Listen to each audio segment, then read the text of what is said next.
The rain falls gently, softly, quietly. The smooth, shining surface of the lake becomes dappled with ripples. Feel your tension slowly melt away. Let's begin with this. You wake up in the wrong century. You open your eyes in a forest as silent as a graveyard.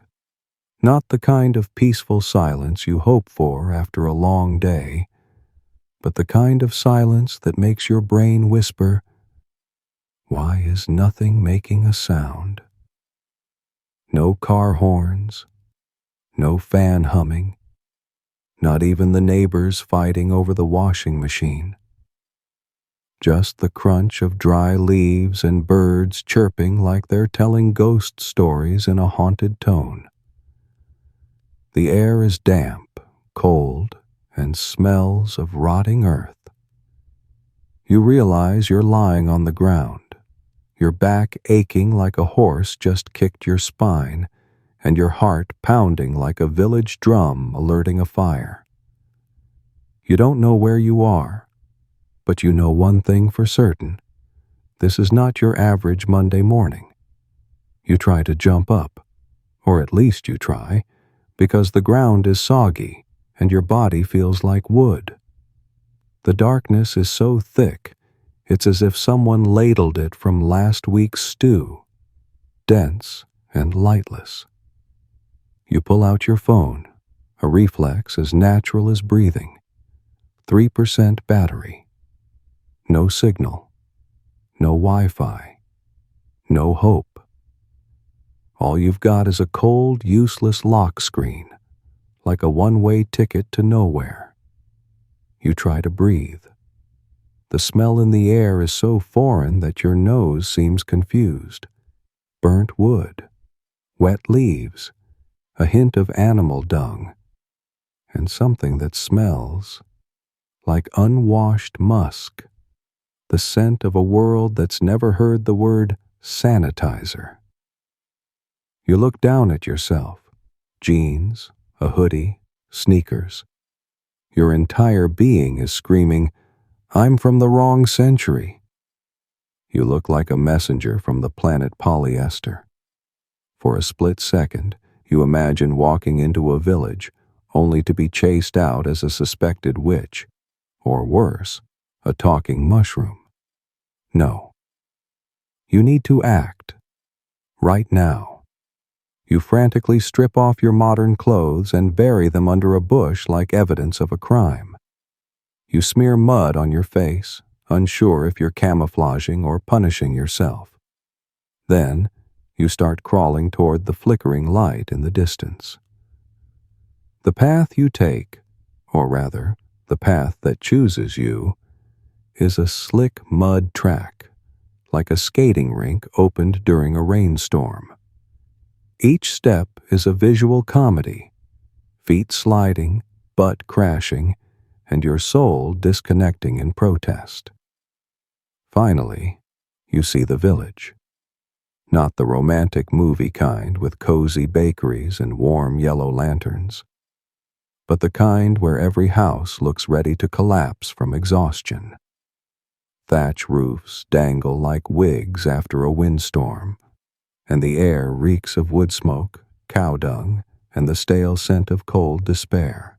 Chickens cross the road like you're trespassing on their turf. One stares at you like it's lived longer than you have and already knows what's about to happen. You hunch forward, shuffle closer to a group huddled around a fire, and try to speak a sentence that sounds both pitiful and old-timey. I am a pilgrim to Canterbury. It doesn't wash your face, but at least it sounds familiar enough to avoid being stoned on the spot. A large elderly woman looks you up and down, lips curling like she just sniffed a lie, then tosses you a chunk of bread. Not the fluffy kind you'd eat for breakfast. This one could block a door, be used in a fight, or carved into a weapon. But you chew anyway. Your teeth rebel. Your tongue panics. But you eat because you know. To survive here, you need to adapt faster than a prayer in a plague. You glance around, trying not to lock eyes with anyone for too long. But their stares reach you first, cutting through smoke and mud. No one speaks, but their eyes shout, "Stranger!" And worse, "Trouble!" You stand there, back hunched, trying to appear hopeful, but every gesture screams you've never mended a shirt with a broken needle, never blown on a fire through a wooden pipe, and certainly never stepped into a place where smiles are luxuries no one dares to waste. You tell yourself to be quiet, to breathe slowly, to become a story no one has time to question. Canterbury. You repeat it in your mind. A pilgrim, alone, with a reason, but no need to explain. You've just begun learning the first lesson of this century, where identity is secondary. The story you tell is what decides whether you make it through the night. And night is coming fast. You open your eyes in a damp stable, where the straw isn't there to cushion your back, but to audition for the role of a vengeful acupuncture set. The sun isn't up yet, but that signature gray of the misty land has already covered everything in a sad hue, as if trying to hide the truth that today won't be much better than yesterday. A rooster crows from somewhere, long and groaning, as if it too isn't thrilled about waking up early. You blink, reach for the bag beside you. Empty. No socks. No last piece of candy. No hope. Someone, an invisible soul from the 14th century, must have decided you were too wealthy to be left alone. Here, theft isn't a sin. It's a profession, as common as muddy roads, backaches, or the curses people hurl after tripping over rocks someone forgot to move. You crawl up. Your back hurts. Your stomach grumbles. Your mood's in tatters. And then you meet her, the woman sweeping outside the inn. Her broom is larger than society's moral compass. Her eyes are sharp as a sickle, and her mouth unfiltered. When you ask about the missing items, she curls her lip as if you just tried to reclaim honor in a town that's never sold any. "Welcome to the town," she says. Idiot. No police, no complaint forms, no hotline. Just you, and a rusty knife gifted by a monk who looked kind, but seems to have long lost faith in the system. The knife is so dull it can't cut bread, but at least it can leave an impression. You tie your bag to your shirt, turn a frayed rope into a belt, and begin to move like part of the scenery. Low, silent, invisible. You walk like your shoes are the next to go, eyes on the ground. The ground rarely judges you. The market is your destination, or rather, the only place you can go without being questioned. It opens like a chaotic beehive. People, shouts, the smell of spoiled meat, wilted vegetables, and smoldering coal. A place where every sense is ambushed at once. The pickpockets here aren't criminals. They're social architects, buzzing like flies around dung pits, living by skill and body odor. They don't sniff out wealth. They sniff out weakness. You remind yourself, to survive, be invisible. You dodge stares, avoid cellars, step light like a cat no one loves. You try asking the price of an onion. The vendor looks at you like you just asked to marry his daughter. You back away, telling yourself you're not hungry enough to mortgage the future for a slice of root. And then you meet the old man. He sits at the edge of the market, one hand on his stomach, the other offering half a turnip, already sliced. "Old turnip, but still firm," he says, then tells you how he was robbed last night. The thieves didn't take anything, except his faith. You nod, chewing the turnip slowly as if it's the last item left in the universe. Hard, tasteless, but warm. Warm not because of flavor, but because it was shared. You thank him with a nod. He only smiles, asks you nothing. Here, names matter less than the ability to listen. You grip your knife tighter, not because you think you'll use it, but because your hand needs something to hold on to, something with shape, with weight, a reminder that you're still here. Around you, the world keeps turning, slow, uneven. Wooden wheels grind over muddy roads. Chickens bicker in straw. Children scream for reasons no one cares to know. And you, a wanderer lost in time, start to understand. Survival here isn't about fighting well or running fast. It's knowing when to bow your head, when to step back, and when to clutch half a turnip like a sacred relic.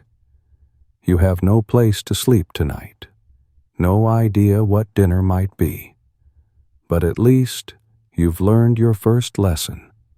To survive, learn to become a shadow. Not brilliant, not bold, but not so easily erased from the map either. You quietly leave the market, heading toward the dirt path leading to the edge of town. The wind picks up, gently, but enough to remind you that night is coming. And you still don't know what will find you first, a roof or a stranger holding a knife sharper than yours. You pass by the forge at the end of the street, where the fire doesn't warm. It bares its teeth in warning, and each strike of the hammer crashes like a medieval rock concert for suffering metal. Every blow against iron is a reminder.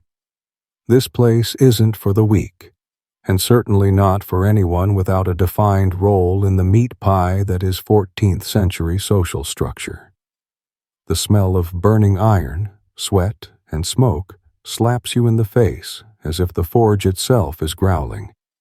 You haven't bathed, and I know. You try to walk faster, head down, heart pounding, but your borrowed posture, hunched at the wrong angle, shoulders clenched like you're about to punch someone, and a cloak dragging behind you like a cheap costume train, makes you stand out like an extra who forgot their line center stage. And then a voice growls behind you, like metal grinding between the teeth of the living. "What guild are you from?" You freeze. It's the blacksmith. His hands are twice the size of your face, his forehead streaked with soot, his eyes as sharp as a chisel. You turn slowly, throat dry, heart ready to leap out and scout the terrain ahead. I'm a pilgrim," you stammer, voice shaking like a leaf that just found out winter is coming early. The blacksmith looks at you, as if deciding whether you're a fool, a thief, or just someone too close to starving to be a bother anymore. After a few seconds of silence, the kind that feels like it's warming up to a public execution, he exhales through his nose, turns back to the glowing metal, and says nothing. You exhale too, but carefully, in case you accidentally inhale your previous life. Here, Everyone has a place, a structure, an order, a name written in some ledger you'll never get to see. Lords are on horseback, above even the law. Tradesmen are under roofs, with hammers and guilds. Farmers live in mud, faces down, but at least their names are known at the market. And you? You're a smudge still drying, a shadow not yet shaped, a perfect round zero, invisible when necessary, but utterly lost when someone starts counting. You start learning fast, very fast, how to bow your head like there's something shameful hanging from your neck, how to speak so little you start to wonder if you're going mute, how to avoid eye contact unless you want to get punched or proposed to. You move like a spirit not yet baptized, floating through crowds that are always busy and always ready to expel anything unfamiliar. A bread seller under a rough awning tosses you a piece of barley bread, the kind that, if it hits your head, would leave a bump rather than fill your belly. She doesn't smile. She doesn't look at you, not out of pity, but because she believes helping a pilgrim is the fastest way to earn points with God, just in case she needs to offset a few youthful sins. You catch the bread, nod in gratitude, and chew, even though your teeth loudly protest. Dry, hard, bitter, not the bitterness of grains, but the bitterness of reality. You are nobody unless you invent a story convincing enough. Here, identity isn't in IDs or public records. It's in the story you choose to tell. And as you quickly realize, it's not a right. It's a duty. You can't just be someone. You must be someone, with a destination, a reason, a backstory, and if possible, a little tragedy to help it go down smoother.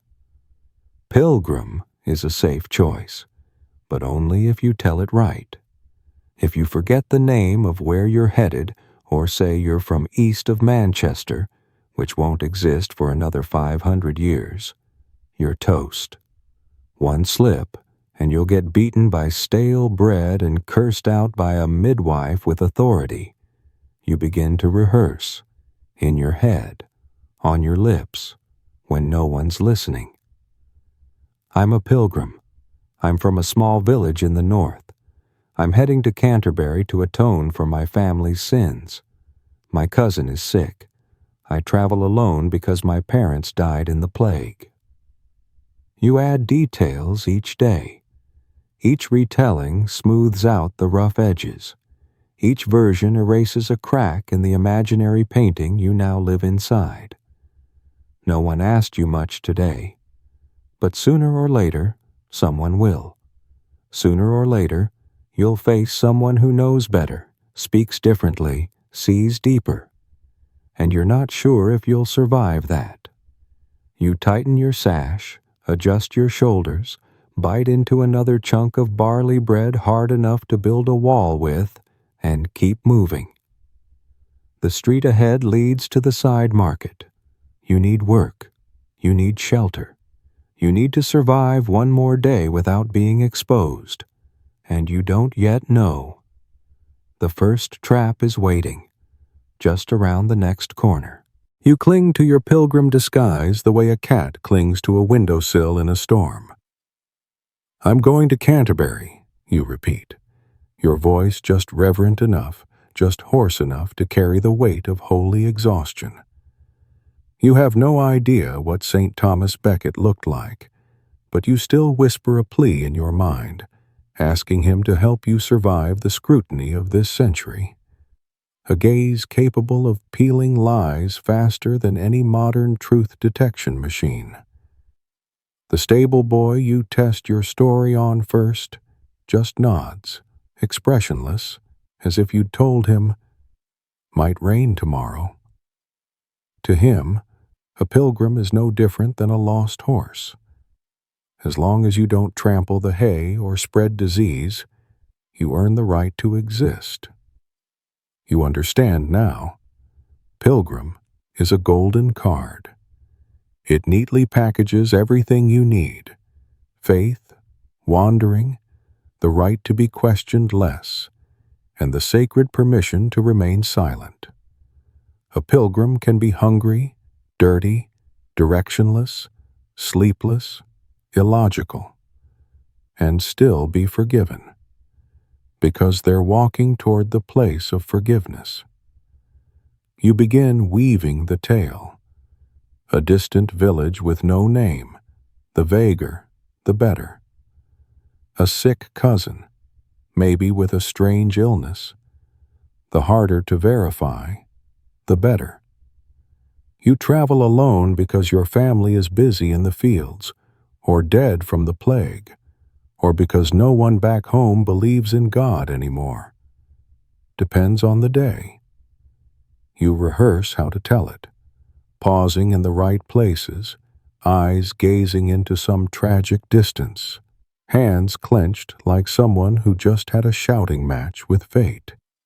You practice fake Latin mutterings, syllables slurred like drunken karaoke, just wholly sounding enough, but not clear enough for anyone educated to realize you're butchering it completely. An old monk, tired of life and of muddled pilgrims like you, gives you a place to sleep in a corner of the monastery. Not a bed, just a cracked stone patch between two bodies snoring like broken farming machines. You lie down like you've known this hardness all your life. The smell, sweat, moldy straw, and damp decay hits your nose like some twisted initiation rite. Dinner is a chunk of stale bread, which might have fought off rats and won by being too hard. The soup is as thin as the excuses you gave to miss work back home, except saltier. Salty like the tears of those who once had high hopes for the pilgrim life. You eat slowly, as if each bite will unlock some divine secret. It unlocks nothing, except a newfound respect for clean water. You close your eyes, trying not to think about bed bugs. But the itch creeps up faster than the fear of being found out. You curl up, facing the cold stone wall, and whisper your story to yourself like a lullaby. Canterbury. Atonement. No mistakes. No hesitation. No stumbles. The story is armor, but thin as rice paper in morning dew. You realize a lie doesn't need to be grand. It just needs to be consistent. Every sentence you say is a brick. Say the wrong one, and the whole wall collapses. And you, a no name, no network, no status ghost, will be buried right under it. You hear a shift beside you. Another pilgrim sighs. A faint prayer mumbled from the far corner. The wind slips through a crack in the wall, hissing like soft accusation. You curl up tighter, arms wrapping your stomach as if cradling the story you've made up, hoping it's warm enough to get you through the night. Tomorrow, you'll have to tell it again. To another monk, to a cheese vendor, to a hired hand outside the city gate. Each time, you'll need to hold the rhythm, the structure, the emotion. Like a trained actor who only has one script, and an audience with the right to call the guards if they smell performance. Canterbury. Sick cousin. Atonement. Alone. You repeat it like a mantra, not to convince them, to convince yourself that you deserve one more day. A woman, maybe a farmer's wife, a local aunt, or someone with a semi-official role in the village's food chain of power, points straight at you with a hand still gripping a hoe, then tosses you a one-word command. Firewood and herbs from the forest. No explanation, no name asked, just pure directive, like you're a piece of software pre-installed to understand commands by eye contact alone. You nod like a rebooted robot caught in a hailstorm, even though in your head, time sounds like the name of an indie band you once listened to, and wild herbs just means anything growing out of the ground. But choice doesn't exist here. In this world, saying no doesn't lose you a karma point. It might lose you a fingernail, a tooth, or your one chance to stay alive another day. You trudge toward the woods before the sun has had a chance to climb above the monastery roof, hugging a burlap sack larger than your confidence, stepping into a trail still slick with dawn dew. You remember someone once said, "The forest belongs to God." Here, God has a surname, and that surname is Lord. Every fallen twig, every wild berry, every breath of cool air has a price tag. Pick the wrong thing, and you'll be punished like you just stole a crown. You learn fast. Pick up only what's already dropped.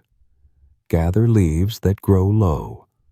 Stay away from anything juicy, pretty, or suspiciously like something illustrated in poison books.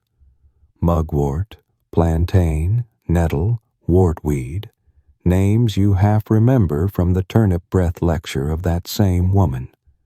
You whisper them like a school kid cramming for a test he'll never be prepared for. Your hands bleed after the first brush with brambles. The thorns here don't joke. They're like minor officials, small, sharp, and always difficult. Nettles sting like low flame licking dry skin, leaving behind welted lines like ancient runes on your arms. You don't cry. You don't groan. Pain is normal. Complaints are suspicious.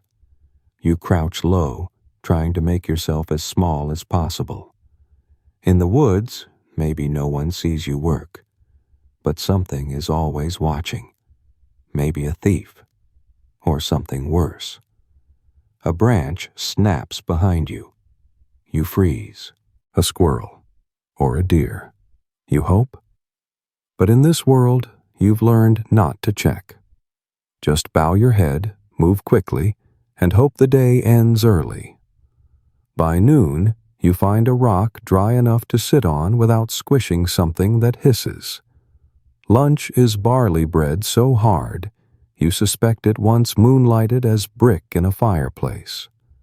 You chew slowly, like gnawing an old memory, eyes watching a stream bubble past gnarled roots. The water tastes of soil, cold and slightly slimy, but cleaner than any promise you've ever heard. You drink.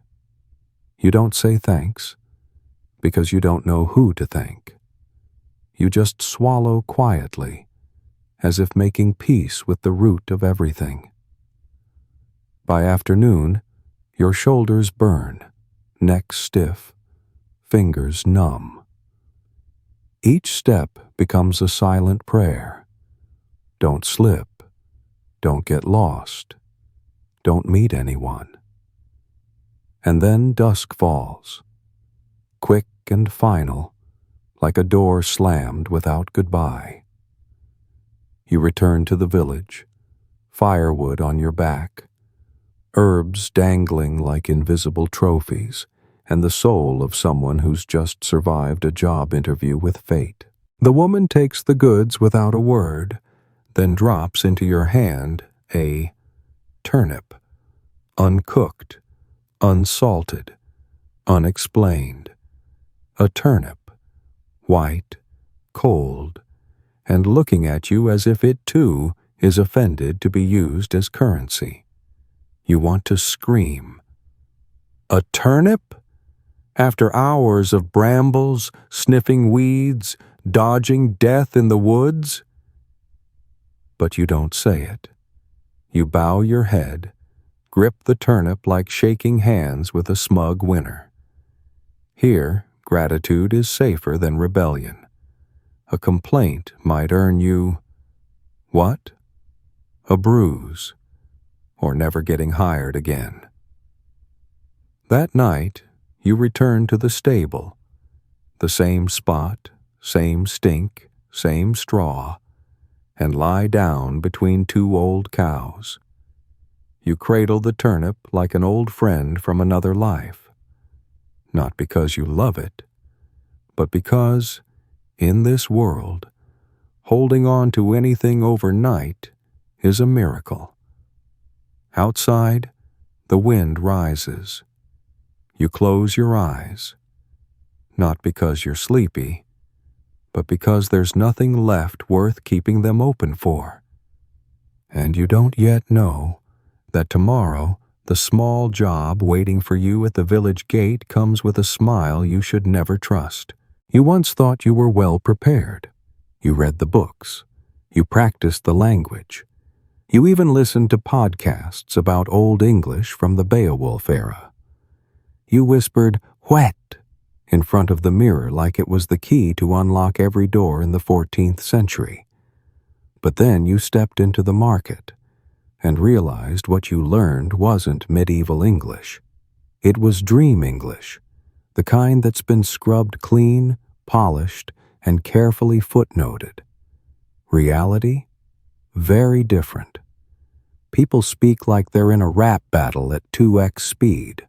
Nasal, swallowed syllables, words stuck together like burned rice at the bottom of a pot. And it's not even the kind you saw in books. This was a mix of French, Latin, local dialects, and sharp, wheezing breaths. A soup of sounds so tangled that even Chaucer might have said, "Just give me subtitles." You try to eavesdrop on two men arguing near the dried fish cart. You think they're talking about fish. Then one of them mentions witch's breath, and the other waves his arms like he's exercising something. Could be about food.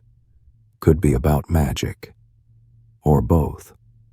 You stand like a statue, eyes wide, lips sealed, trying not to breathe too loud so you won't get roped into it. Then another man, older, round, with the look of a ticket inspector sniffing for fakes, turns to you and grunts, "Flemish?" Not hello, not need help, just Flemish? Like you're an overcooked piece of meat and he's trying to guess your country of origin. You stammer, then remember your survival lesson. When in doubt, don't speak.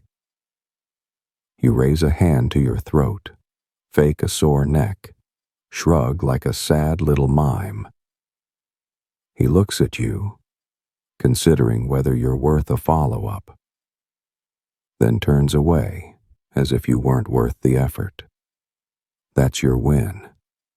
Not because you won the argument, but because you dodged a conversation. In this century, every question is a trap, every exchange a maze, and you don't have a map. Latin? Worse. You thought Latin was a golden ticket, something that marked you as educated. Turns out, it's a one-way pass into the pit of follow-up questions. An old monk gave you a long, suspicious look after you muttered "Pax vobiscum" during a morning ceremony. "Where did you study?" he asked. Seems innocent, but your heart dropped to belt level. You almost said, "online." Instead, you coughed, bowed, and pretended to be illiterate, like it was a moral choice. From then on, you started learning a new language. Not Anglo-Saxon, not Latin, but the language of survival. Short, vague, Safe. Yes. No. Maybe. I don't know. I'm tired. God will guide me. Those 6 lines looped in your head like a survival playlist. Each time you spoke, you used fewer and fewer words. Any less, and you'd just nod. You avoided jokes like the plague, not just because you didn't understand them, but because if you laughed at the wrong time, too soon, too late, too loud, you'd be stared at like a madman. Here, humor isn't connection. It's cultural encryption. Every time you begin to understand a joke, you worry it might actually be a curse. Gradually, you survive through eye contact. Nods, bows, shrugs, pointing. Every question answered with a look. Every request dodged with eyes to the ground. You become a master at looking busy. A quick step when someone calls. A fake stoop to pick up something that isn't there. A wave to someone behind you, even though there's nothing back there but grass and a confused chicken. You feel like beta software inside an ancient operating system.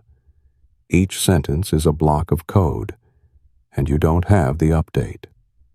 So you choose selective silence, living like a shadow in the background of the market. Sometimes, you catch someone's gaze lingering too long. They say nothing, but you feel the question hanging between you. Who are you?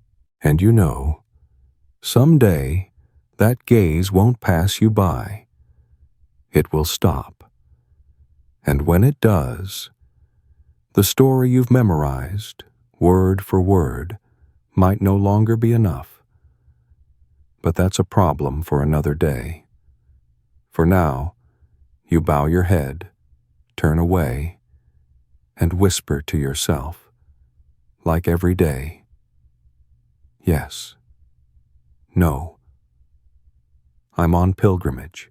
Your stomach started a rebellion just a few hours after that infamous bowl of pottage, something between a vegetable soup and a curse cast by a chef who swore loyalty to no one but salt. In the bowl, beans, of course, some chunks of unidentifiable roots and vegetables, a scrap of potato or turnip, maybe, and something that looked suspiciously like the root of the problem itself. The whole dish was thick, grayish-brown, like a floor after a muddy storm, and smelled like an argument between onions and wet shoes. You ate all of it, because here, refusing food is a sin. And then your body, like any self-respecting citizen, reacted. First came the dull ache, then the cramps, then despair. You ran, or rather, stumbled like hay blown by wind behind the pigsty. It stank, but at least it was quiet. And you collapsed like a returned parcel on the cold ground.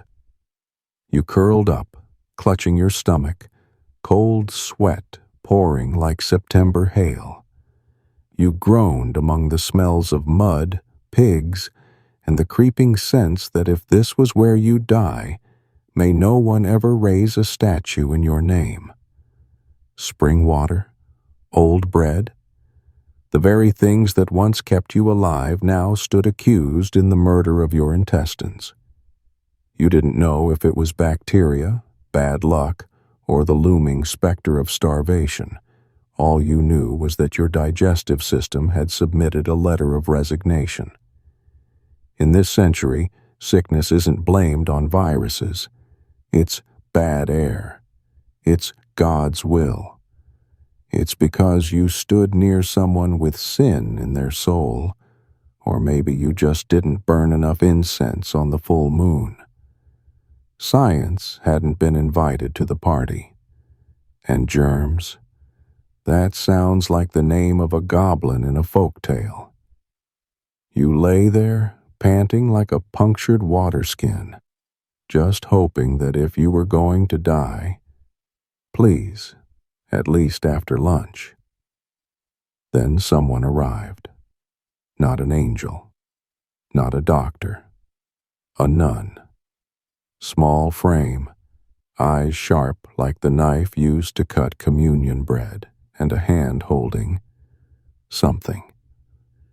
She didn't ask what was wrong. She just opened your mouth, shoved in something bitter enough to make you think you just kissed the devil's boots. You swallowed out of instinct, then coughed like you were trying to return it. She didn't smile, didn't soothe, just handed you some broth, so thin you could see the bottom of the bowl even with your eyes closed. Then she led you, silently, to a shaded corner near the monastery, where there was straw, some old shade, and a smell you couldn't name. You collapsed again, breathing like someone who'd climbed a mountain only to discover they were still in the backyard. 3 days, 3 nights, no real consciousness, just fever dreams, strange voices, and the sensation that your bones were talking to each other in the ancient language of pain. You were as weak as overboiled noodles, eyes closed, mouth dry, breath like someone had blended livestock and charcoal. And yet, somehow, you didn't die. Not because of a miracle, but because years of surviving on cold food and stale coffee had finally paid off. You survived. A miracle. No medals, no applause. But in the Middle Ages, simply not dying was enough to earn a line in the diary. If you had paper, ink, and the energy to move a finger. When you were finally strong enough to sit up, the nun returned. She tossed another bundle of bitter roots into your lap, said nothing. You nodded in gratitude, as if she had handed you a personal blessing from heaven. Then you swept the courtyard. No one asked, no one praised, but you swept, maybe as thanks. Maybe just to feel like less of a parasite living off soup and straw. One cool morning, you stepped away from your patch of straw into the sunlight. Your back still ached, your gut still fragile, but your mind was clear. Next time, look closely at what's in the stew, and pray the next dish has no roots, no bottom, and no aftermath. You walked toward the monastery gate, still clutching that bundle of roots like an unwanted gift, and whispered to yourself, this was a lesson. But before you could extract any profound meaning from it all, a voice called out behind you. Unfamiliar, unfriendly. Your bag is gone again, not vanished in some mystical way, just in the very practical sense. Someone took it, while you slept, while you breathed, while you briefly believed that maybe things had finally settled. And just like that, gone. The few coins you'd saved, the little compass you kept, not for direction, but for the sentimental belief that maybe, just maybe, it had some kind of magical authority. The piece of cloth you once used as a scarf and later as a rag, now only a memory. You told the story to the baker the next morning, not to ask for help, just to remind yourself that you still existed. He laughed, a dry, brittle laugh, like sun-dried turnip peel. What did you expect? Gold? He asked, as if your hope that your meager possessions would remain yours was the finest joke he'd heard all week. You laughed too. Not because it was funny, but because here, if you don't laugh, your only other option is crying. No police, no lost and found, no official forms. Here, the law of the forest is the law of the land. If you don't hold your things tight enough, they're no longer yours. Everyone knows. Everyone's been a victim or a thief at least once. Petty theft isn't an incident, it's infrastructure. So you learn. You tie your replacement bag inside your shirt. Every time you sleep, you curl around it like a cat in a thunderstorm, arms clutching it like a child holds a ragged doll. You walk the streets like you owe everyone money. Eyes down, back slightly hunched, hands always close to your waist. No one teaches you. You learn it after enough dreams are ripped away by cold, waking hands. The market is the most dangerous place. Each morning, you walk in like an actor stepping onto stage in a play titled "The One Who Does Not Want to Die Today." All around you, all types, mushroom sellers, possibly poisonous, butchers shouting over possibly spoiled meat, and pickpockets moving through the crowd like background actors in a comedy no one asked to see. They don't wear black. They don't cover their faces. Some smile. Some pretend to sell bread. Some look like you. And perhaps, if you fail enough times, you will become one of them. Not because you want to, but because you have to. Punishment exists. Oh, definitely. There are boards, there are tools, whips, amputations, gallows. But you've never seen anyone get caught. Only people who've lost something, and people pretending not to notice. You learn quickly. Here, everyone's either a victim or a culprit. There's no middle ground. The neutral starve. The neutral get robbed. You learn to move through crowds like a shadow, unmemorable, unmentioned. You avoid eye contact. You avoid clusters. If someone smiles at you, you smile back. But your feet are already preparing to leave. One afternoon, you sit on the roadside, pretending to fix your sandal strap.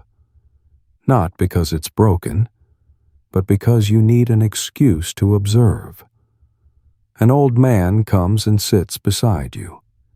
He doesn't ask, doesn't look at you, just pulls out a small turnip, the kind you once considered the cheapest reward in history, and breaks it in half. He hands you one. "Got robbed last week," he says, his voice steady, as if he's talking about the weather. "In the street, in daylight. They left me nothing but my hat and a bruised rib." You nod, chewing the turnip like it's the last prize on earth.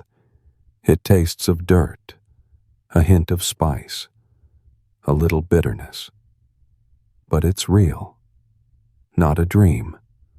And when the old man stands and walks away, you tighten your grip on the rusted knife you've been hiding at your side, not to use, just to remember that you are not completely powerless.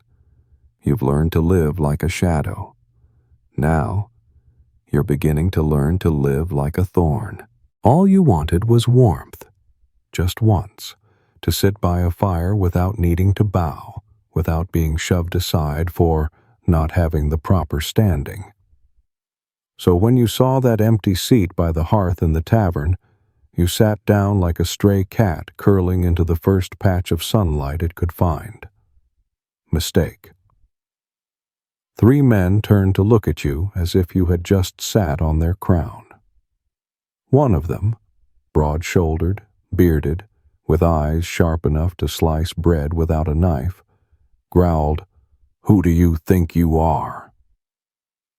You stood up faster than a man who finds ants in his bed, not because you had an answer, but because you knew.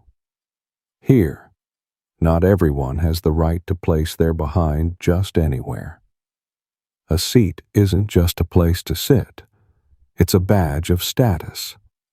You stood there in the smoke-stained room as every eye turned toward you like cold water poured in the dead of night, and you realized everything here is coded in class, from the fabric on one's back to the seat by the wall. Nobles wear silk, soft, shiny, a glittering declaration that they've never touched mud.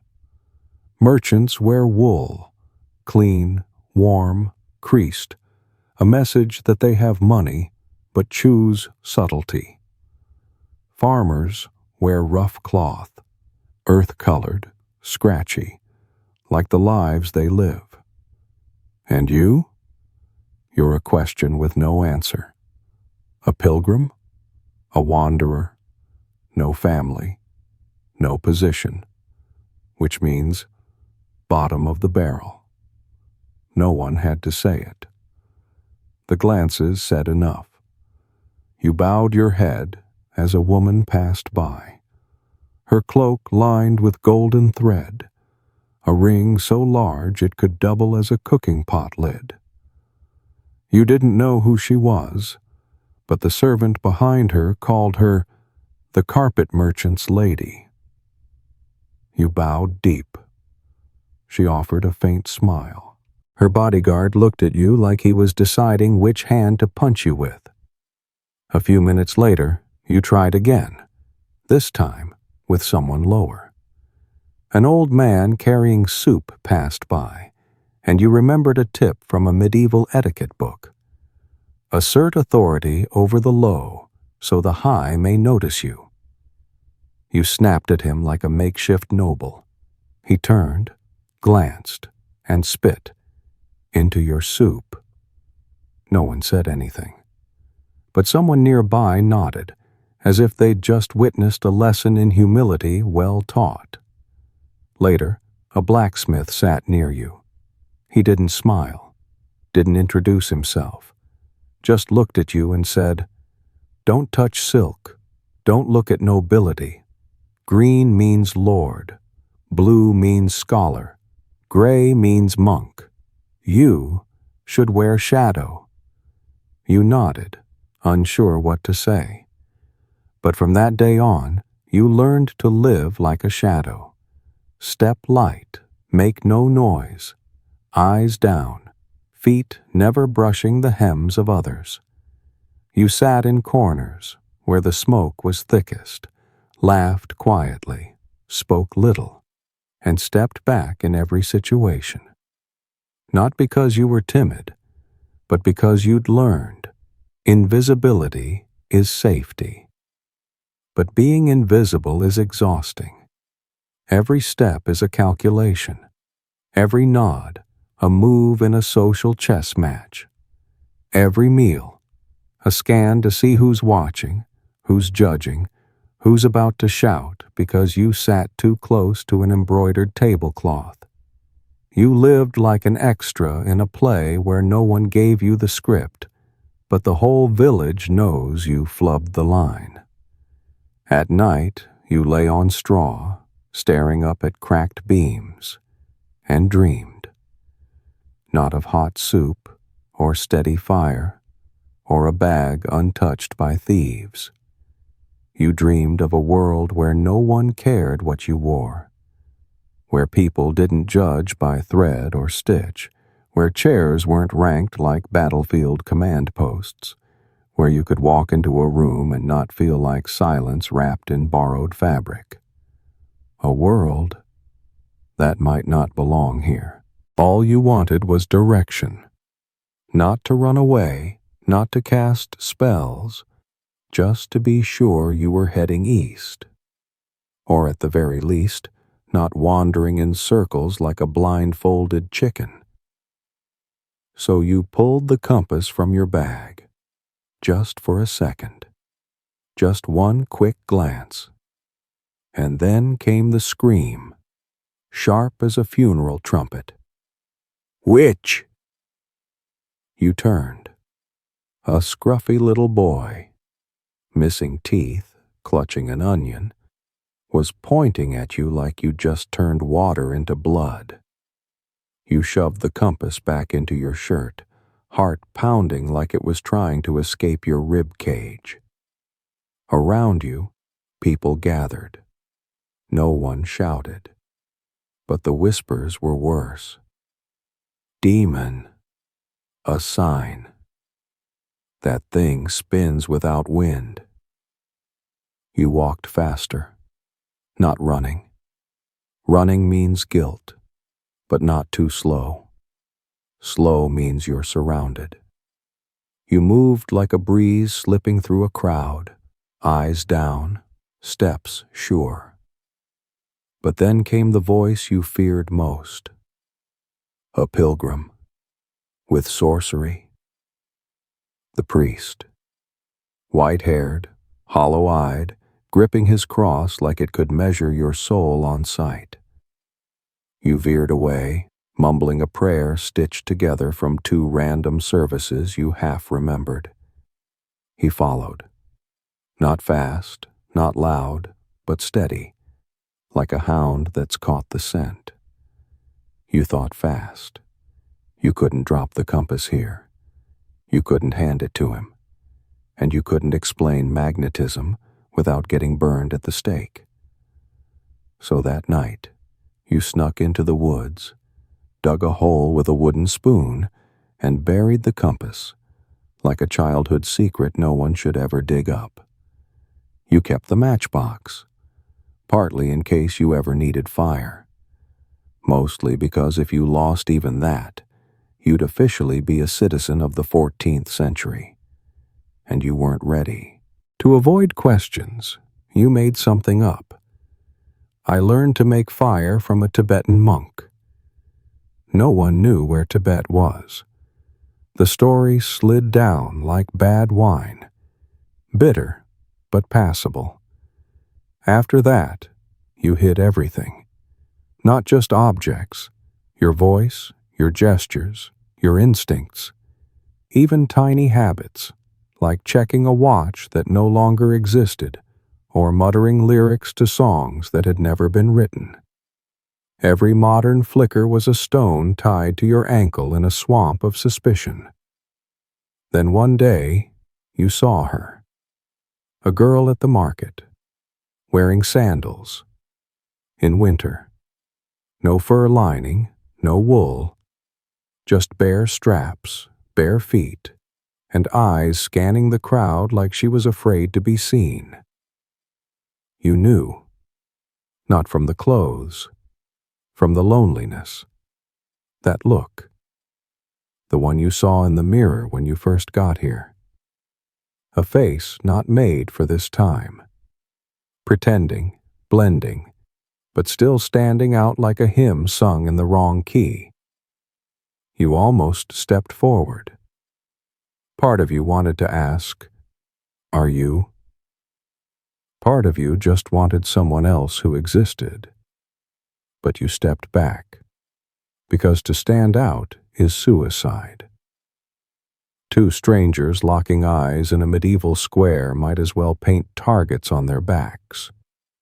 You turned away, pretending not to see, just like you'd practiced for days, and you understood, more deeply than ever, to be normal is to survive. Don't shine, don't lead, don't be different. Here, the survivors are the ones who melt into the background, who bow at the right time, who choose the lowest seat, who laugh when it's safe and vanish when it's not. You started walking softer, eating slower, nodding at stories you barely understood.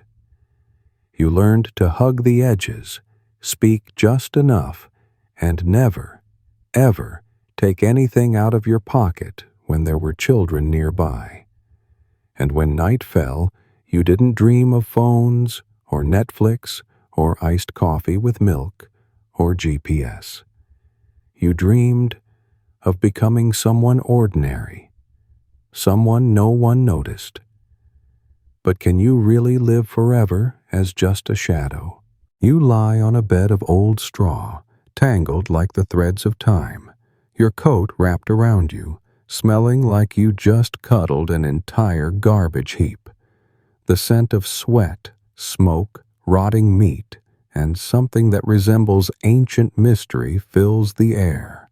No pillow, no mattress, just your back and a nest of straw blades that seem to be having a competition to see who can stab you awake first.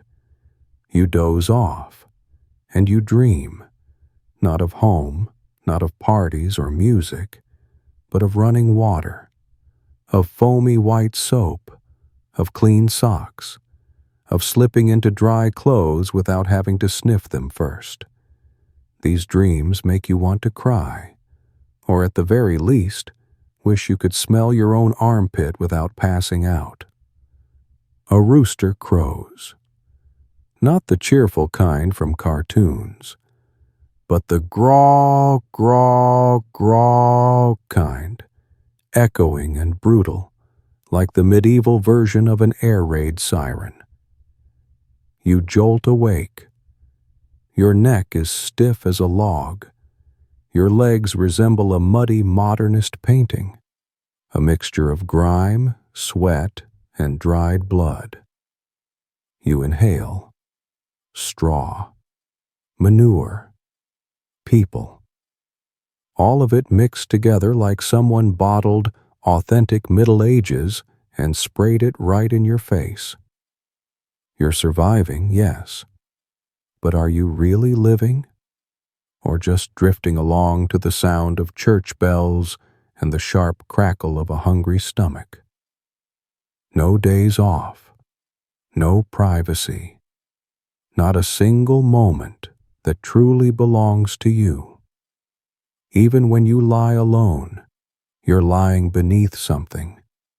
The monastery, the village, the saints, the suspicion. You begin to learn the rhythm of this world. Mornings start with prayer, or pretending, if you want to avoid being questioned. Then comes the soup, watery, like diluted hope, salty like the tears of someone who just lost everything for walking past the wrong group of soldiers. You avoid the wig seller in the marketplace. He keeps asking if you want to look more noble. You don't. You just want to not be noticed. You do all sorts of work.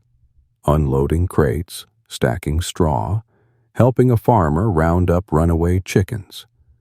In exchange, half a dried fish. More accurately, half a fish corpse.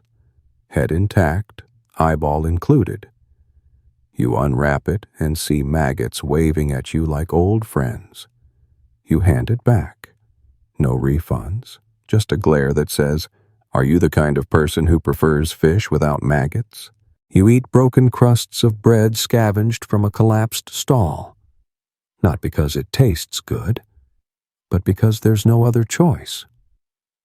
You sit on the church steps, cold and dry. You watch people walk by, trying to figure out how to act like you belong. You don't speak. You just nod. You nod when someone looks at you. You nod when someone curses. You nod when someone coughs. Then one afternoon, a child, maybe 5, in a dress patched like a honeycomb, runs past and drops a small turnip. A turnip. That vegetable that once passed for your salary. You pick it up. No hesitation, no question. You hand it back. She looks at you, then smiles. Not big, not bright, just a twitch of the lips, half because of you, half because of how sunlight hit her face. But it's the closest thing to humanity you've felt in days. You smile back, awkward, but real. And in that moment, you're not just surviving. You're almost human. You almost belong. That night, you curl up with an old blanket someone abandoned near the bakery oven. It smells like mold and age and someone you'll never meet. But it doesn't bother you. You clutch it like a rare bit of warmth. You're about to drift off when you hear footsteps outside, slow, dragging softly across the earth. Not rushed, but not random either. And you know, this night's sleep will not be a peaceful one. You wake up, thin as a twig, ribs sticking out like a biology model left behind in a 14th century abandoned classroom. Your hands tremble. Your legs are stiff. Your back aches like you spent the night sleeping on a wall made of thorns. But you're alive, and that's a starting point. You drag yourself out of the corner of an old stable where the smell of cow dung competes with moldy hay. Your clothes? They're not something you wear anymore. They're camouflage. Rough cloth, shoulder torn, stained in dirt and sweat. You dip your hand into soot, smear a bit on your face like an actor preparing for the role of "Please don't burn me today." Cleanliness? Around here, that's suspicious. Clean is unnatural. Clean is witchcraft. You learned that lesson after the second time someone asked why your hands weren't filthy. You walk hunched, not from pain, but because bending is the body language of survival here. Stand up straight, and you look like a soldier, a nobleman, or worse, someone with authority. And people with authority, they get questioned, they get hated, they get turnips thrown at them. Rumors spread faster than the plague. You overhear one. Barley prices are rising because of the red moon. A mule dropped dead. A clear sign of a curse.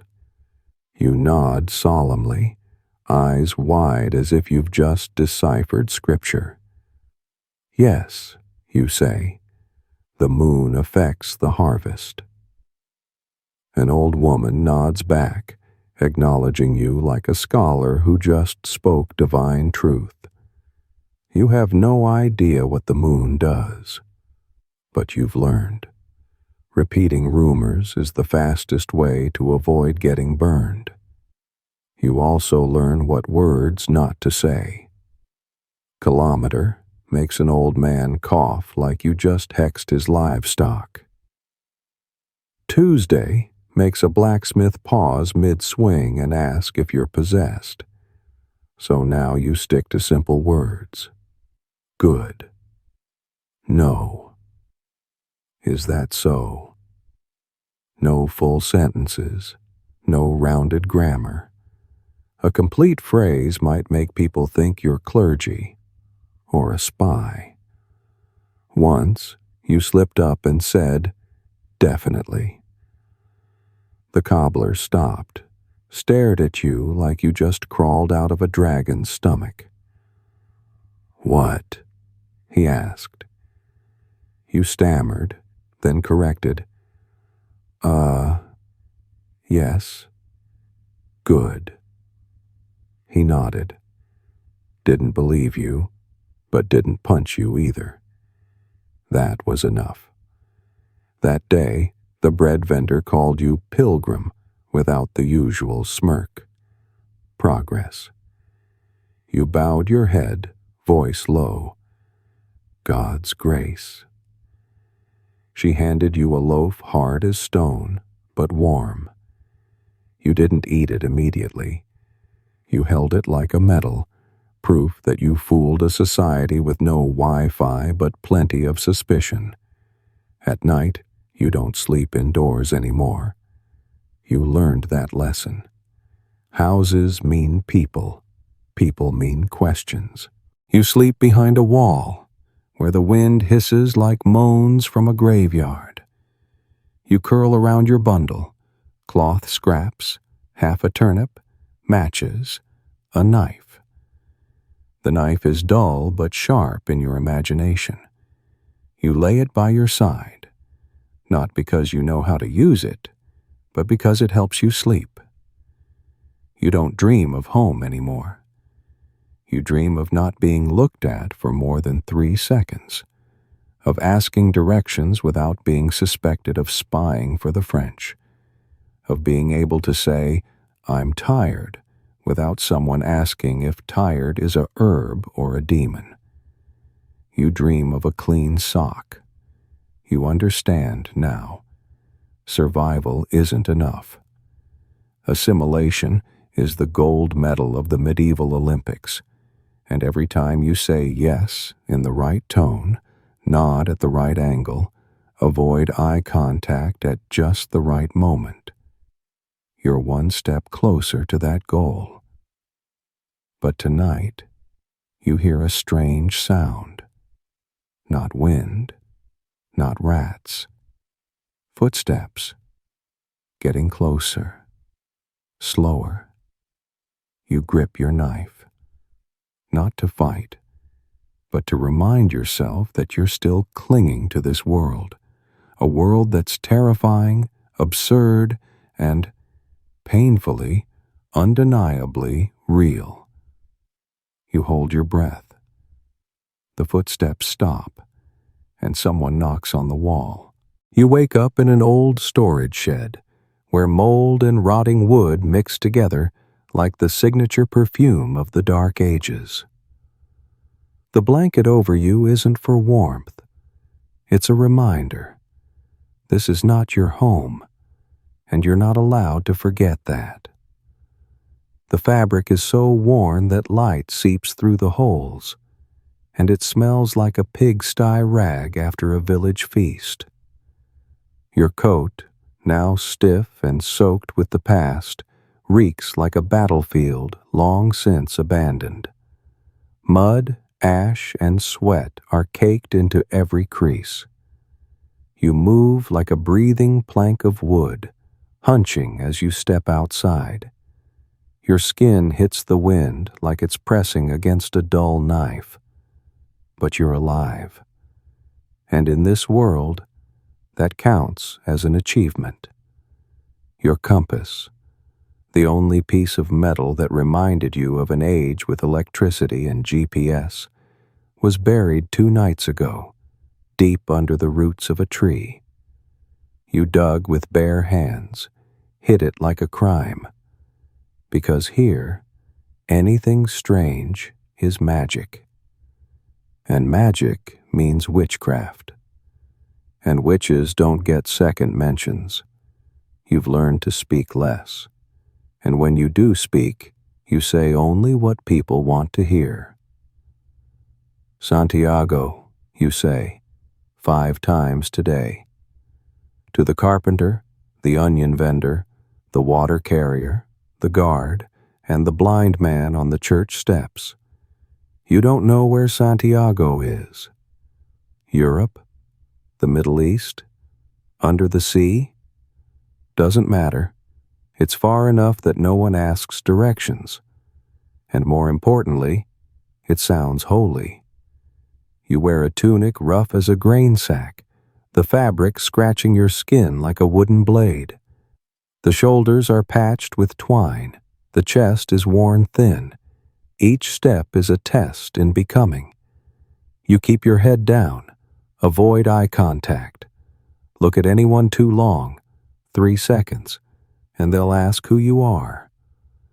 1 second too long, and they'll remember your face. It's better if no one remembers you at all. Once, while waiting in line for bread, the baker tugged your outer sleeve and checked the lining. The seams were too clean, the fabric too soft, like a confession.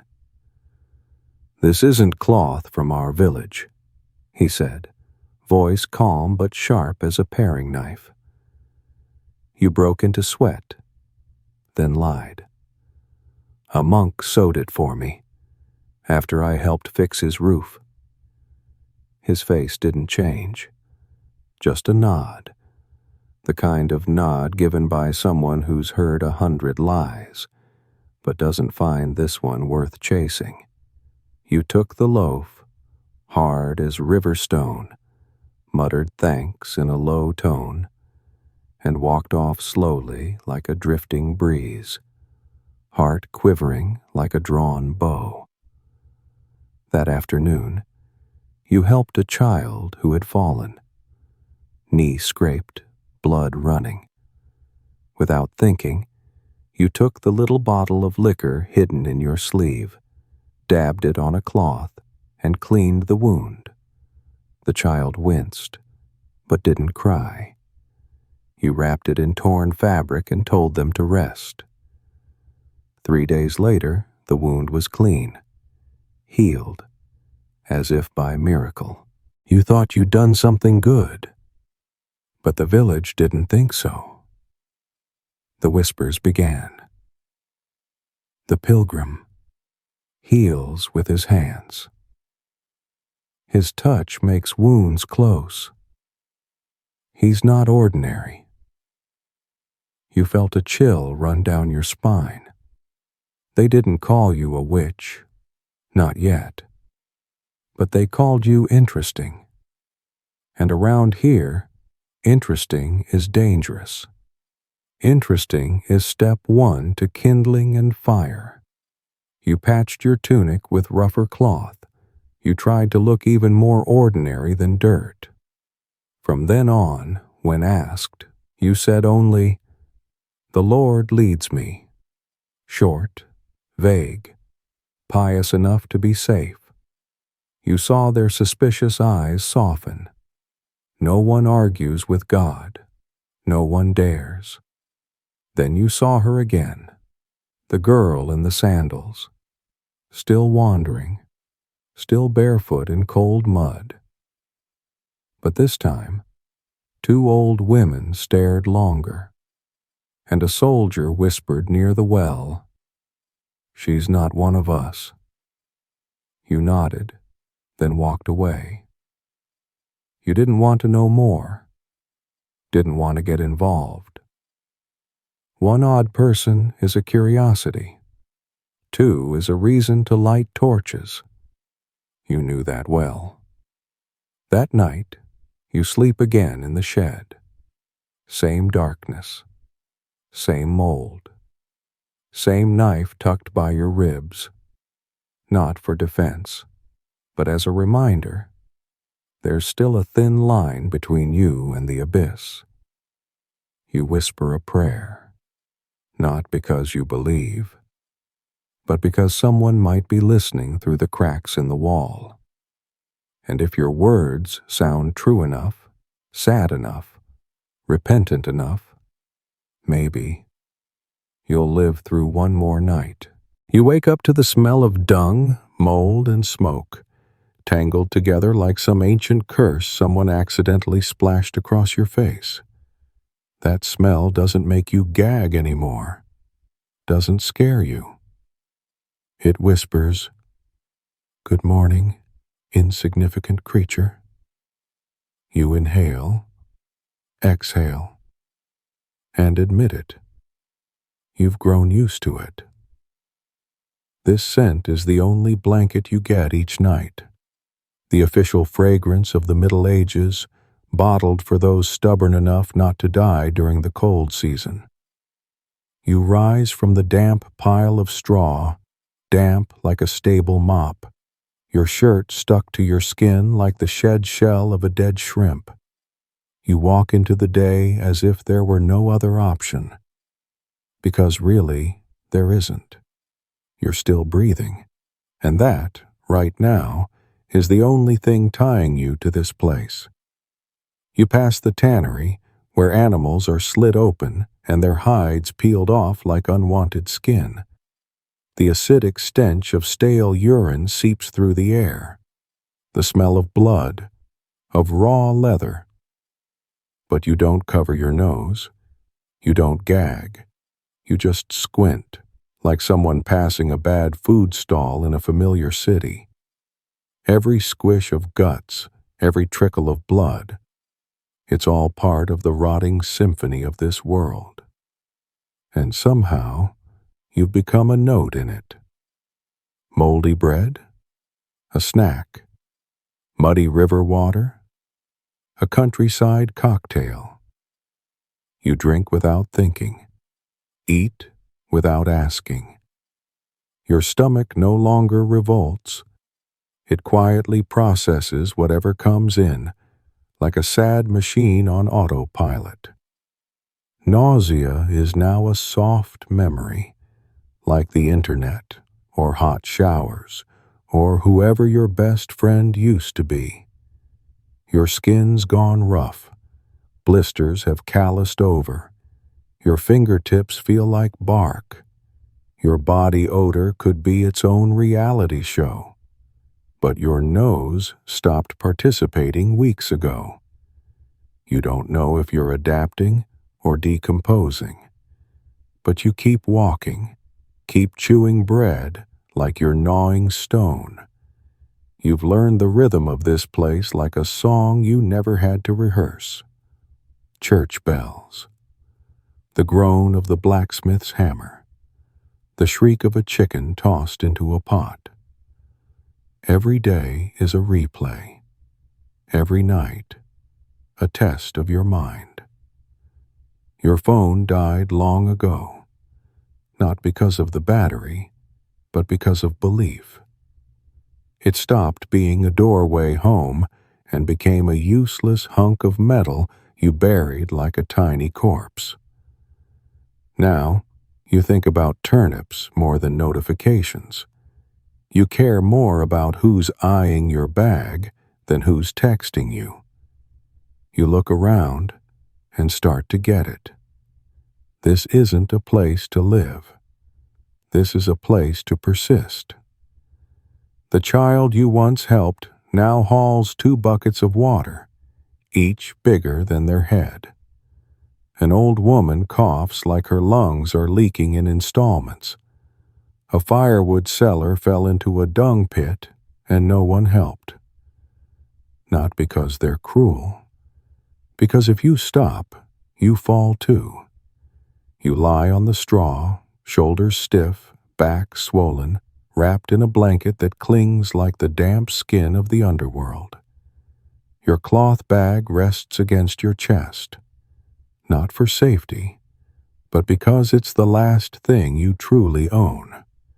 Inside it, a rusted knife, a pinch of salt, a scrap of fabric wrapped around a root, and a smooth stone you once picked up. You don't know why you kept it. Maybe it's your new religion. Outside, footsteps echo. Not rushed, not urgent, but you hear them. You always hear them. Here, every sound is a warning. There are no doors, no locks, only instinct. This time, no one stops. No one shouts. No one calls you strange. No strange stares. You're left alone. No one trusts you. No one remembers your name. But no one blocks your way either. And in a world where silence is worth a full meal, being left alone is a prize. A trophy you wear invisibly around your neck each night. You don't belong here. You're still the shadow of another world. But tonight, no one chased you. No one caught you. No one pointed. You survived. And sometimes, that's enough to call it a win. The market is as loud as a demon's stew pot, a boiling mess of stench, burning fat, sweat, and screams, like someone threw a feast for flies. You slip through it, your clothes as filthy as a painting made by a child playing with mud. No one looks at you for long, and that is an art. You avoid the wig seller, the man with eyes sharp as blades and a smile shaped like a trap. He whispers to every passerby, offering items like human hair and teeth from past centuries. You don't stop. You don't glance. You just help unload crates by the salt stall in exchange for a hunk of bread so hard it could double as a weapon. It tastes like dust, but a Lord's promise tastes even staler. A child waddles past and drops a turnip. You pick it up, hand it back.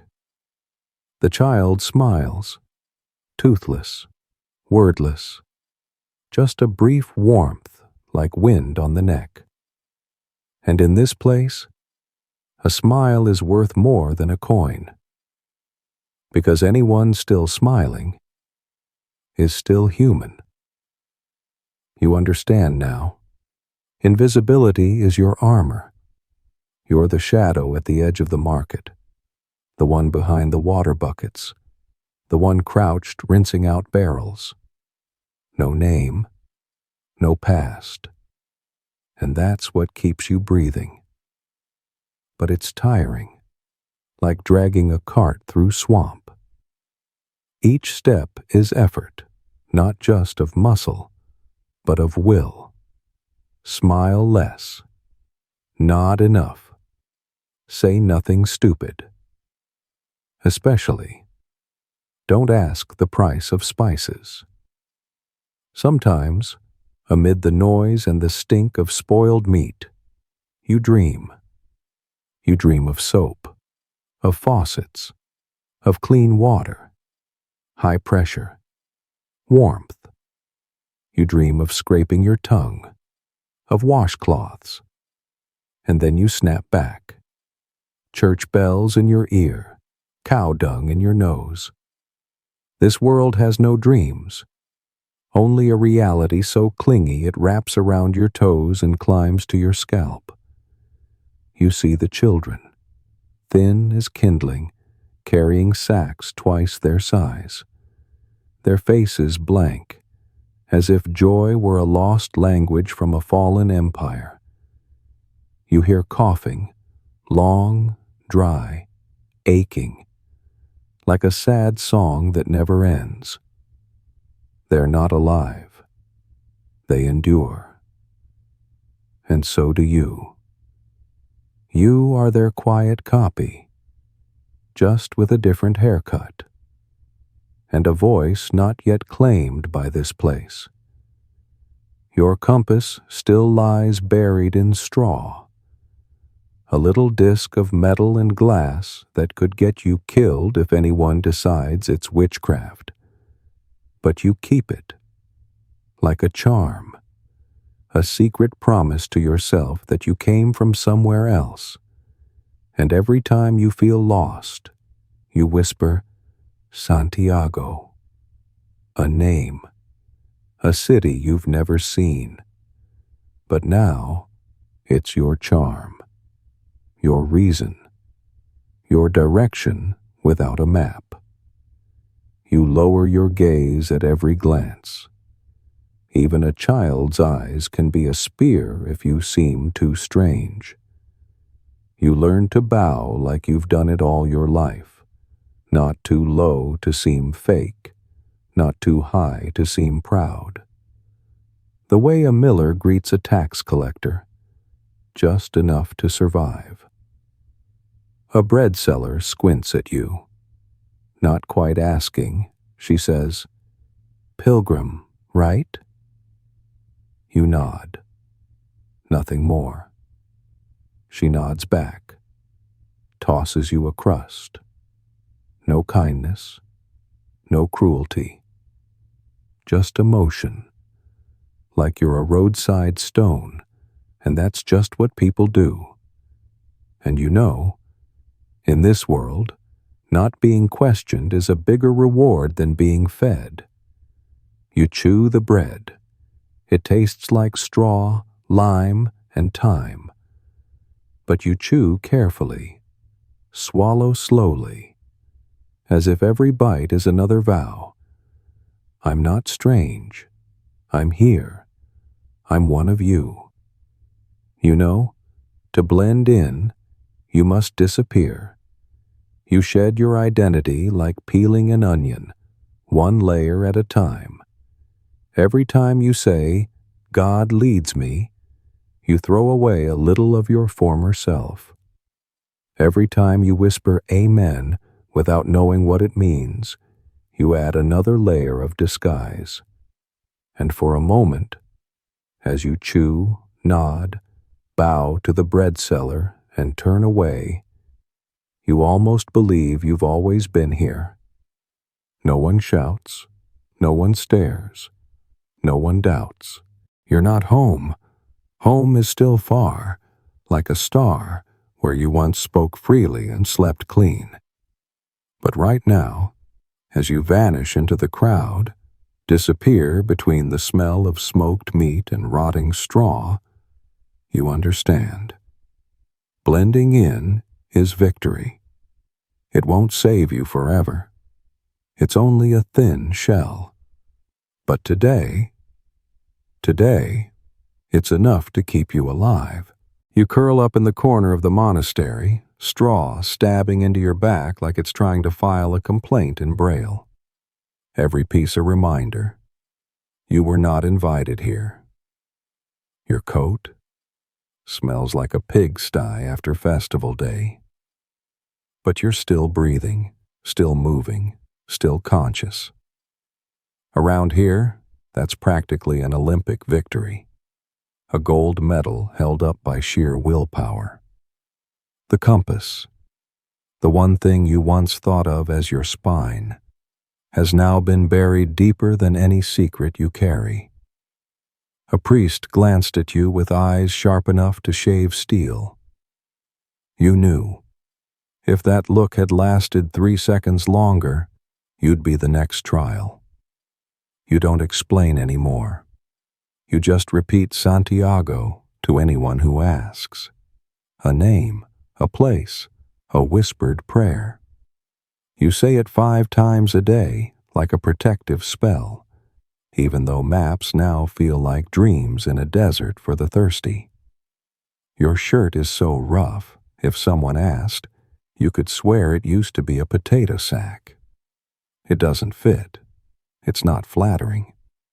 But no one questions it. You walk hunched, like someone in debt to the whole world, dodging eye contact like traps laid across a road. You've learned. Looking too long here is a declaration of war. The bread woman, a familiar face in the market, smiles when she sees you. Not a warm smile, the kind that says, I knew you'd be back. She hands you a piece of bread, no longer stone hard, now just floor tile tough. To you, that's progress. You thank her. This time, your voice barely shakes, almost like one of them. Almost. You sit beside another pilgrim. Neither of you speak. But something gentle passes between you. Something warmer than words, like heat from a shared fire. A kind of silence that isn't hostile. The silence of 2 people who know that in this place, words are a luxury, and the wrong one is a death sentence. Outside, the chickens are arguing. About millet, maybe, or metaphysics. The church bell rings like the entire village is sighing at once. You glance at the crowd. No one looks at you like a stranger. No one points. You're not embraced. But you're not pushed away either. Almost belonging. And then, as you chew the bread like it's dust and stone and listen to the wind hiss through cracked stone walls, the dream returns. The dream of clean socks, warm water, a shirt that hasn't rotted, a pillow, the smell of soap, the hum of electricity. Things once small in the old world, now massive, aching dreams. You are tolerated, but not belonging. You're a smudge on parchment, unclear in origin, but no one's bothered to scrub you off. A shadow in the church, a whisper in the market, a quiet weed by the well, unnoticed, unpruned. That night, you lie down again, wrapped in a decaying blanket that clings like second skin. The wind whistles through the walls, slipping into every crack, brushing your thoughts like a ghost hand reminding you of what's real. You curl up tighter, not because you're cold, but because you've learned. Survival is a shape, and sometimes that shape is folded. You slip through the muddy alley, dagger at your side, your only friend who never asks questions, only stays close, always ready to speak for you in steel if things go wrong. The mud clings to your boots like each step is a signed contract with the earth.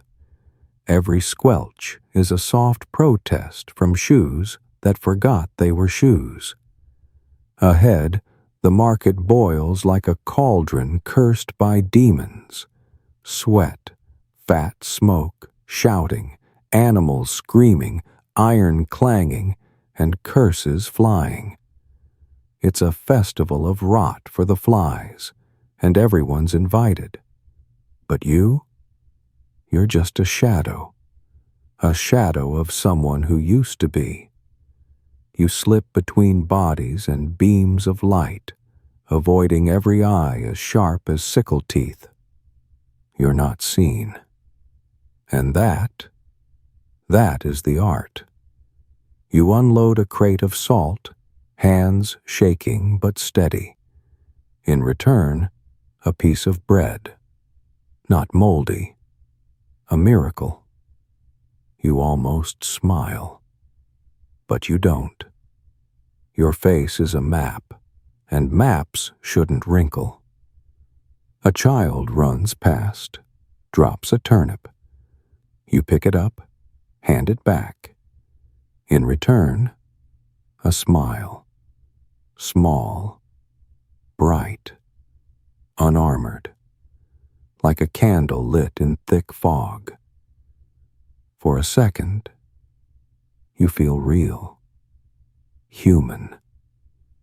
Invisibility is the armor you wear each day, but it is not light. It drags like a plow through wet soil, pulling both body and soul. You crave a deep breath, a sentence unedited, a name. You still dream about running water, about toothpaste, about soap that smells like oranges and optimism. Then you open your eyes to church bells tugging your neck upright and the local perfume, sweat, mud, and early morning horse manure. You walk among people coughing like their lungs are breaking in rhythm. Children carry sacks twice their size. Their eyes are hollow. They do not complain. They know nothing else. And you understand. Here, survival is the only goal. No one asks what you want. They only ask, are you still alive? The compass stays hidden in a bundle of straw, beneath the coarse cloth that's no longer even yours. Every time panic rises, you whisper, Santiago. It's no longer a place. It's a vow, a prayer, a reminder that you once came from a world with roads, with maps, with futures. Every glance that grazes you, you bow your head. A gesture not taught in books, but you've mastered it. low enough not to appear meek, fast enough not to betray fear. An old blacksmith passes, pauses, nods once. Smart, avoiding that mess over there. You say nothing, only nod. But inside, his words are a medal. The Middle Ages don't hand out trophies. They hand you another day alive. To be called smart means you're not dead yet. You're doing something right. You're surviving. You trade 2 onions for a hunk of gray sausage. You don't ask what's in it. You don't want to know. You chew. Maggots? Maybe. But you've moved past the fear of maggots. Maggots are seasoning. You only fear hunger now. As the light slips off the thatched roofs and the fires in the market begin to fade, you sit beneath the eave of a nameless house, chewing slowly, watching smoke drift like tired ghosts. And you think, I'm still here. Home is still far. So far it feels like a dream you used to believe in. But right now, you're not burning. You're not hanging. You're not chased out of town. You're alive. You're tolerated. And in this century, sometimes, that's the greatest victory there is. You curl up in the corner of the abbey, straw jabbing your back like it's trying to send a Braille complaint letter to your spine. Every stalk whispers, you weren't invited here. Your blanket smells like a pig pen after festival day and feels like a medieval relic passed down from King Arthur's donkey. It's not warm, it's not comforting, but it's still here. So are you. And in the 14th century, that alone is worth an invisible gold medal, pinned to your chest with willpower and quiet desperation. Your compass, the last relic of your old world, is buried deep, not because you don't need it, but because you need it too much, too precious to lose, too dangerous to show. Here, anything strange is sorcery, and anything sorcerous gets you firewood and the wrong end of a torch.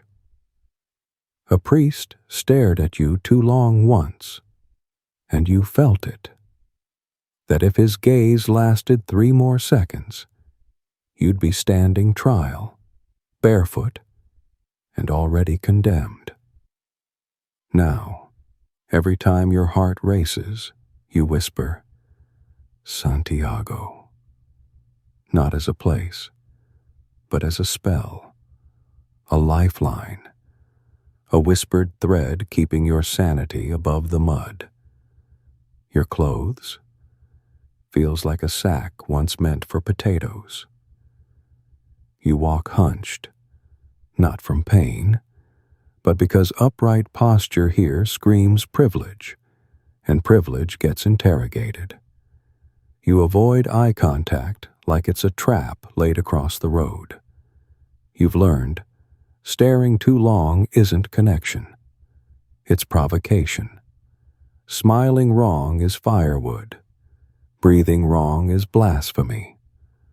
The bread seller sees you, doesn't speak, doesn't ask, just hands you a chunk of bread, not soft, but no longer as hard as an anvil. You nod in thanks.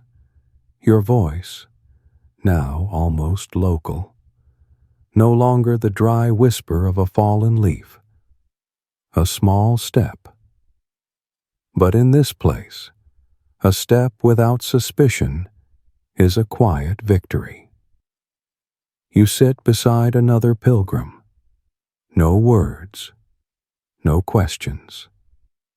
Just a shared silence that's warmer than most fires. No need to tell your story. No need to ask for theirs. You're both just grateful to sit and not be alone. Outside, chickens argue like the village council. Church bells toll, echoing like a world always watching. You don't flinch. Bells, mud, smoke, and human stink. All of it is familiar now. You don't belong, but you've become part of the backdrop, a familiar shadow in the frame.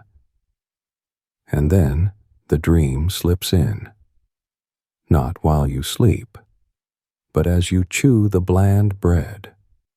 You dream of soap, of clean water, of mint toothpaste, of new socks, of the sound of a washing machine. Things that used to be boring, now hit like heartbreak. You look around, a child hauling grain bigger than his spine, an old woman coughing blood while still sweeping the yard. They're not living, they're enduring, like moss, like dust, and you realize you are too. No one cares what your name is, where you came from, who you used to be. They only care if you can still stand, still breathe, still lift something today. You are tolerated. You are no longer the stranger. But you're not anyone's kin. No one reaches for your hand. No one asks if you're okay. But no one throws you out either. And in this century, that counts as victory. A fragile one, like an eggshell in a storm. You pull the rotting blanket tighter. The musty air fills your lungs, reminding you, this is real. Wind hisses through the cracks in the wood like the world itself is whispering. Don't get comfortable. You close your eyes, not because it's safe, but because sometimes you just need to turn the world off for a while. The bell rings again. The scent of mud seeps into the straw. And you don't dream of home. You just hope tomorrow isn't worse than today. Dear friend, if you've survived this muddy, bone-rattling journey with me, thank you. Truly. Thank you for walking with me. And if you found even the smallest lesson here about survival, about patience, or simply how to chew medieval bread without chipping a tooth, share this video with a friend. Maybe someone in the U.S. who just needs a reason to feel like maybe their life isn't so bad. At least they're not sleeping on damp straw, eating soup as salty as regret. And if you want to keep following this journey, from pigsties to market mud, from pretending to belong to disappearing like a ghost, hit subscribe, ring the bell. Each new chapter is another night we survive, together. Sleep well, and if you dream tonight, may it be of soft mattresses and hot showers,